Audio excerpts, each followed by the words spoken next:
obeziteti ndikon dhe në shëndetin mendor. Personat obez kanë provuar disa herë të humbin peshë, atë peshën e kanë rifituar, janë dorëzuar, kjo bën që të mërziten, të kenë çrregullime të ankthit, çrregullime depresive, kështu që ndikon si në shëndetin fizik, ashtu dhe në shëndetin mendor. Prandaj është mirë që të mjekohet. Dhe si funksionojnë këta medikamente?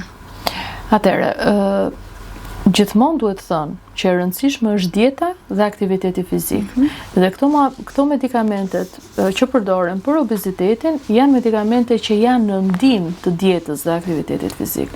Ato ndikojnë pikërisht në biologjinë e obezitetit.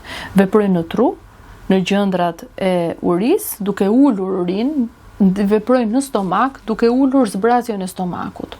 Kështu që pacientët nga njëra anë kanë më pak uri, nga ana tjetër fut nojsin, pothuajse e zhdukin ose e ulin, pra pacientët nuk e kanë mendjen të gjithë kohës tek ushqimi, por nga ana tjetër duke ngadalësuar dhe zbrazjen e stomakut, ti je i ngopur më gjatë dhe si e tillë do hash pak më rrallë.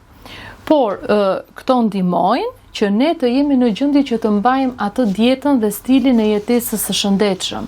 Ajo është baza gjithmonë.